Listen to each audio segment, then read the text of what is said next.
everyone fine. ಭಿನ್ನಮತಿ BJP team ಒಡೆಯೋದಕ್ಕೆ ಈಗ ತಂತ್ರ ಏನಾದರೂ ನಡೆದಿದೆಯಾ ಅನ್ನುವಂತಹ ಒಂದು ಪ್ರಶ್ನೆ ಎದುರಾಗ್ತಾ ಇದೆ. ಬಿಜೆಪಿಯಲ್ಲಿ ಭಿನ್ನಮತಿಯರ ತಂಡವನ್ನ ಒಡೆಯೋದಕ್ಕೆ ಈಗ ತಂತ್ರಗಾರಿಕೆ ಏನಾದರೂ ನಡೀತಾ ಇದೆಯಾ? ರಮೇಶ್ ಜಾರಕಿಹೊಳಿ ಅವರನ್ನ ಸೆಳೆಯೋದಕ್ಕೆ ಎದುರಾಳಿಗಳಿಂದ ಈಗ ದಾಳ ಉಳಿಸಲಾಗ್ತಾ ಇದೆ. ಎದುರಾಳಿಗಳ ತಂತ್ರವನ್ನ ಅರಿತುಕೊಂಡು ಭಿನ್ನರ ಬಳಗ ಇದೀಗ ಎಚ್ಚೆತ್ತುಕೊಳ್ತಾ ಇದೆ.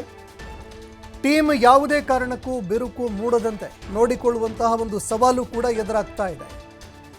ಇದೇ ಫೆಬ್ರವರಿ 20ರಂದು ನಡೆದಂತಹ ಸಭೆಯಲ್ಲಿ ಈ ವಿಚಾರಕ್ಕೆ ಸಂಬಂಧಪಟ್ಟಂತೆ ಚರ್ಚೆ ಕೂಡ ಆಗಿದೆ. ಸಂಘಟನಾತ್ಮಕವಾಗಿ ಮತ್ತೊಂದು ಹೆಜ್ಜೆಯನ್ನ ರೆಬೆಲ್ಸ್ ತಂಡ ಮುಂದಿಟ್ಟಿದೆ. ಒಗ್ಗಟ್ಟು ಕಾಪಾಡಿಕೊಂಡು ಮುನ್ನಡೆಯೋದಕ್ಕೆ ಅಂತ ರೆಬೆಲ್ಸ್ ತಂಡ ನಿರ್ಧಾರ ಮಾಡಿದೆ. ಟೀಮ್ನ ಸಂಘಟನಾತ್ಮಕ ನಡೆ ಯಾವುದೇ ಕಾರಣಕ್ಕೂ ಕೂಡ ಚದುರದಂತೆ ಅಂದರೆ ಒಡೆಯದಂತೆ ನೋಡಿಕೊಳ್ಳೋದಕ್ಕೆ ಸೂಚನೆ ನೀಡಲಾಗಿದೆ. ಎದುರಾಳಿ ಬಣದವರನ್ನ ಸೆಳೆಯೋದಕ್ಕೆ ಪ್ರಯತ್ನ ಕೂಡ ಮಾಡ್ತಾ ಇರುವಂತಹ ಮಾಹಿತಿ ಲಭ್ಯವಾಗ್ತಾ ಇದೆ.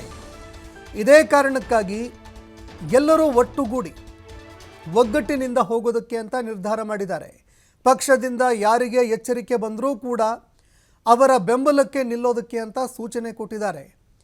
ಏನೇ ಬರಲಿ ಒಗ್ಗಟ್ಟಿನಿಂದ ಎಲ್ಲವನ್ನ ಎದುರಿಸೋದಕ್ಕೆ ಅಂತ ಸೂಚನೆ ಕೊಟ್ಟಿದ್ದಾರೆ. ಕಾರ್ಯಕರ್ತರಿಗೆ ಇದು ಪಕ್ಷ ಸಂಘಟನೆ ಹೋರಾಟ ಅನ್ನುವಂತಹ ಒಂದು ಅರಿವು ಕೂಡ ಮೂಡಿಸಬೇಕು.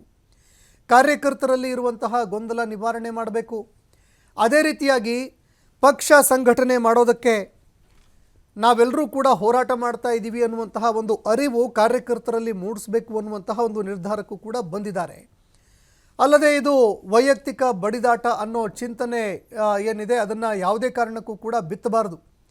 ಇದು ವೈಯಕ್ತಿಕವಾಗಿ BY ವಿಜಯೇಂದ್ರ ಹಾಗೂ ಭಿನ್ನಮತಿಯರ ನಡುವೆ ನಡೀತಾ ಇರುವಂತಹ ಒಂದು ಸಂಘರ್ಷ ಅನ್ನುವಂಥದ್ದು ಯಾವುದೇ ಕಾರಣಕ್ಕೂ ಕೂಡ ಆ ರೀತಿಯಾಗಿ ಬಿಂಬಿತ ಆಗಬಾರದು. ಪಕ್ಷವನ್ನು ಉಳಿಸೋದಕ್ಕೆ ಅಂತ ನಮ್ಮ ಹೋರಾಟ ಅನ್ನುವಂತಹ ಒಂದು ಸಂದೇಶ ಕಾರ್ಯಕರ್ತರಿಗೆ ಹೋಗಬೇಕು ಅನ್ನುವಂತಹ ಒಂದು ನಿರ್ಧಾರ ಕೂಡ ಮಾಡಿದ್ದಾರೆ. ಅದೇ ರೀತಿಯಾಗಿ ಯಾವುದೇ ಕಾರಣಕ್ಕೂ ಕೂಡ ಭಿನ್ನಮತಿಯರ ತಂಡವನ್ನು ಒಡೆಯೋದಕ್ಕೆ ಪ್ರಯತ್ನ ಆಗಬಾರ್ದು. ಯಾರೊಬ್ಬರೂ ಕೂಡ ಒಡೆದು ಹೋಗಬಾರ್ದು. ಆ ರೀತಿಯಾಗಿ ತಮ್ಮ ತಂಡದಲ್ಲಿ ಇರುವಂತಹ ನಾಯಕರನ್ನು ಕಾಯ್ದುಕೊಂಡು ಹೋಗಬೇಕು. ಅದೇ ರೀತಿಯಾಗಿ ಯಾರಿಗಾದರೂ ಹೈಕಮಾಂಡ್ ಎಚ್ಚರಿಕೆ ಕೊಟ್ಟಿದ್ದೇ ಆದರೆ ಅಂದರೆ ಹೈಕಮಾಂಡ್ ನಾಯಕರು ಕರೆ ಮಾಡಿ ಈ ವಿಚಾರಕ್ಕೆ ಸಂಬಂಧಪಟ್ಟಂತೆ ಎಚ್ಚರಿಕೆ ಕೊಟ್ಟಿದ್ದೇ ಆದರೆ ಆ ಸಂದರ್ಭದಲ್ಲಿ ಅವರ ಜೊತೆಯಲ್ಲಿ ನಿಂತ್ಕೊಳ್ಳೋದಕ್ಕೆ ಅಂದರೆ ಅವರಿಗೆ ಬಲ ತುಂಬೋದಕ್ಕೆ ಅಂತ ಅವರ ಜೊತೆಯಲ್ಲಿ ನಿಲ್ಲೋದಕ್ಕೆ ನಿರ್ಧಾರ ಕೂಡ ಮಾಡಲಾಗಿದೆ ಅನ್ನುವಂತಹ ಮಾತುಗಳು ಕೇಳಿಬರ್ತಾ ಇದೆ. ಯಾಕಂದರೆ ಈ ಸಂಪೂರ್ಣ ತಂಡ ಏನಿದೆ ಯತ್ನಾಳ್ ಅವರಿಗೆ ಅತಿ ಹೆಚ್ಚು ಬಲ ತುಂಬ್ತಾ ಇರುವಂಥದ್ದು ರಮೇಶ್ ಜಾರಕಿಹೊಳಿ. ಹೀಗಾಗಿ ರಮೇಶ್ ಜಾರಕಿಹೊಳಿ ಅವರನ್ನೇ ಸೆಳೆಯುವಂತಹ ಒಂದು ತಂತ್ರ ನಡೀತಾ ಇದೆ ಅನ್ನುವಂತಹ ಮಾತುಗಳು ಕೇಳಿಬರ್ತಾ ಇದೆ. ಇದೇ ಕಾರಣಕ್ಕಾಗಿ ರಮೇಶ್ ಜಾರಕಿಹೊಳಿ ಆದಿಯಾಗಿ ಎಲ್ಲ ನಾಯಕರನ್ನ ಕಾಯ್ದಿಟ್ಕೊಳ್ಳೋದಕ್ಕೆ ಅಂತ ಈಗ ಯತ್ನಾಳ್ ಅವರ ಬಣ ಚಿಂತನೆ ನಡೆಸ್ತಾ ಇದೆ.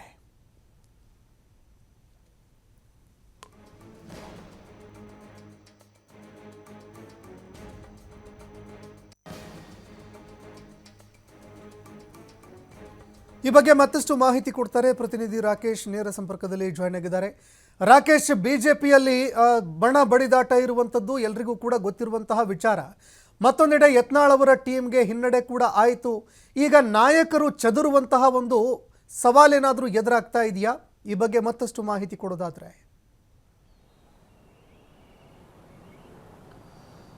ಸಂತೋಷ್, ಬಿಜೆಪಿಯ ಬಣ ರಾಜಕಾರಣದಲ್ಲಿ ಒಂದಷ್ಟು ಬದಲಾವಣೆಗಳು ಕಾಣ್ತಾ ಇದೆ. ಈಗ ಬಣದ ವಿಸ್ತರಿಸುವ ವ್ಯಾಪ್ತಿ ಮತ್ತು ಬಣದಲ್ಲಿನ ಟೀಮ್ಗಳಲ್ಲಿರುವಂಥ ಡಿವೈಡ್ಗಳನ್ನು ಲಾಭ ಪಡೆಯುವಂಥ ಪ್ರಯತ್ನವನ್ನು ಮಾಡುವಂಥ ಪ್ರಕ್ರಿಯೆ ಕೂಡ ನಡೀತಾ ಇದೆ. ಈಗಾಗಲೇ ಭಿನ್ನರ ಬಣ ಅಂತ ಗುರುತಿಸಿಕೊಂಡಿರುವಂತಹ ಯತ್ನಾಳ್ ಅವರ ಬಣದಲ್ಲಿ ಶಕ್ತಿ ದಿನದಿಂದ ದಿನಕ್ಕೆ ಹೆಚ್ಚಾಗುವಂಥ ಸಾಧ್ಯತೆಗಳು ದಟ್ಟವಾಗ್ತಾ ಇದೆ. ಅಂದರೆ ಆ ತಂಡವನ್ನು ಸೇರುವಂಥವರ ಸಂಖ್ಯೆ ಕೂಡ ಹೆಚ್ಚಾಗ್ತಾ ಇದೆ. ಈ ನಿಟ್ಟಿನಲ್ಲಿ ಸದ್ಯದ ಪರಿಸ್ಥಿತಿಯಲ್ಲಿ ಪಕ್ಷದಲ್ಲಿನ ಈ ಭಿನ್ನಮತಿಯ ಚಟುವಟಿಕೆಗೆ ಕಡಿವಾಣ ಹಾಕುವಂಥ ನಿಟ್ಟಿನಲ್ಲಿ ಯಾವ ಕ್ರಮಗಳನ್ನು ತೆಗೆದುಕೊಳ್ಳಬೇಕು ಅನ್ನುವಂತಹ ಸ್ಟ್ರಾಟಜಿಯನ್ನು ರಾಜ್ಯಾಧ್ಯಕ್ಷರ ಬಣವು ಕೂಡ ನಡೀತಾ ಇದೆ. ಹಾಗೆ ಪಕ್ಷದ ಪ್ರಮುಖರು ಕೂಡ ಈ ಬಗ್ಗೆ ಚಿಂತನೆಯನ್ನು ಮಾತುಕತೆಯನ್ನು ಕೂಡ ನಡೆಸಿದ್ದಾರೆ ಅನ್ನುವಂಥದ್ದು ಮಾಹಿತಿ. ಈಗ ಸದ್ಯಕ್ಕೆ ಬಲವರ್ಧನೆ ಆಗಿರುವಂತಹ ಭಿನ್ನರ ತಂಡ ತನ್ನ ಅಸ್ತಿತ್ವವನ್ನು ಉಳಿಸಿಕೊಳ್ಳುವುದಕ್ಕೋಸ್ಕರ ಒಗ್ಗಟ್ಟಿನ ನಡೆಯಲ್ಲಿ ಮುಂದೆ ಹೋಗುವಂಥ ಯೋಚನೆಯನ್ನು ಮಾಡ್ತಾ ಇದೆ. ಎಲ್ಲರೂ ಕೂಡ ಒಂದು ಕಡೆ ಒಂದೇ ಜಾಗದಲ್ಲಿ ಕಲಿತು ಮುಂದುವರಿಯುವಂತಹ ಸನ್ನಿವೇಶವನ್ನು ನಿರ್ಮಾಣ ಮಾಡಿಕೊಳ್ಬೇಕು. ಯಾವುದೇ ಕಾರಣಕ್ಕೂ ಪಕ್ಷದ ವಿಚಾರದಲ್ಲಿ ಈಗ ನಾವು ತೆಗೆದುಕೊಂಡಿರುವಂಥ ನಿಲುವಿನ ವಿಚಾರದಲ್ಲಿ ಆಕ್ಷೇಪಗಳು ಬಂದರೂ ಕೂಡ ಎಲ್ಲೂ ಕೂಡ ಚದರದಂತೆ ನೋಡಿಕೊಳ್ಳಬೇಕು. ಅಂದರೆ ಯಾರು ಕೂಡ ಡಿವೈಡ್ ಆಗಿ ಹೊರಗಡೆ ಹೋಗಬಾರ್ದು, ಅಥವಾ ಯಾರೇ ಪಕ್ಷದ ಒಳಗಿನಿಂದಾಗಲಿ ಹೊರಗಿನಿಂದಲಾಗಲಿ ವಿಚಾರಾಧಾರಿತವಾಗಿ ಅಟ್ಯಾಕ್ ಮಾಡಿದಾಗಲೂ ಕೂಡ ಒಬ್ಬರನ್ನೇ ಬಿಟ್ಟು ಉಳಿದವರು ದೂರ ನಿಲ್ಲುವಂಥ ಸ್ಥಿತಿ ಬರಬಾರದು. ಅವರ ಸಪೋರ್ಟಿಗೆ ಮತ್ತೊಬ್ಬರು ಹೋಗಬೇಕು. ಯಾರಿಗೋ ಒಬ್ಬರಿಗೆ ನೋಟಿಸನ್ನು ಕೊಟ್ಟಿದ್ದಾರೆ ಅಂದ ಮಾತ್ರಕ್ಕೆ ನೋಟಿಸ್ ಪಡೆದವರು ಮಾತ್ರ ಅದಕ್ಕೆ ಪ್ರತಿಕ್ರಿಯೆಯನ್ನು ಕೊಡಬೇಕು ಅಂತಿಲ್ಲ. ಅದಕ್ಕೆ ಅದರ ಹಿಂದಿನ ಪೂರಕ ಸನ್ನಿವೇಶಗಳು ಮತ್ತು ಅದರ ಬದಲಾದಂಥ ವಾತಾವರಣಗಳೇನಿದೆ ಅದರ ಬಗ್ಗೆ ಬೆಳಕು ಚೆಲ್ಲುವ ಮುಖಾಂತರ ನಾವು ಏನು, ನಮ್ಮ ಹೋರಾಟ ಏನು ಅನ್ನೋದನ್ನು ಸ್ಪಷ್ಟಪಡಿಸುವ ಪ್ರಯತ್ನವನ್ನು ಮಾಡಬೇಕೇ ಹೊರತು ವಿಚಾರಾಧಾರಿತವಾಗಿ ಎದುರಾಗುವಂತಹ ಸಮಸ್ಯೆಗಳಿಗೆ ಅದಕ್ಕೆ ಪ್ರತ್ಯುತ್ತರವನ್ನು ಕೊಟ್ಟು ಅದನ್ನು ಮತ್ತಷ್ಟು ದೊಡ್ಡದು ಮಾಡುವುದು ಬೇಡ ಅನ್ನುವಂಥ ಒಂದು ನಿರ್ಧಾರವನ್ನು ಮಾಡಿಕೊಂಡಿದ್ದಾರೆ. ಹಾಗೆ ನಮ್ಮ ಅಜೆಂಡಾ ಏನಿದೆ ಅಜೆಂಡಾವನ್ನು ಮೂಲ ರೂಪದಲ್ಲೇ ತೆಗೆದುಕೊಂಡು ಹೋಗಬೇಕು. ರಾಜ್ಯಾಧ್ಯಕ್ಷರ ಬದಲಾವಣೆಗೆ ನಾವು ಬೇಡಿಕೆಯನ್ನು ಇಟ್ಟಿದ್ದೀವಿ. ಅದು ಸಾಧ್ಯವೋ ಇಲ್ಲವೋ ಗೊತ್ತಿಲ್ಲ, ಆದರೆ ಬೇಡಿಕೆಯನ್ನು ಹಾಗೆ ಉಳಿಸ್ಕೊಳ್ಬೇಕು.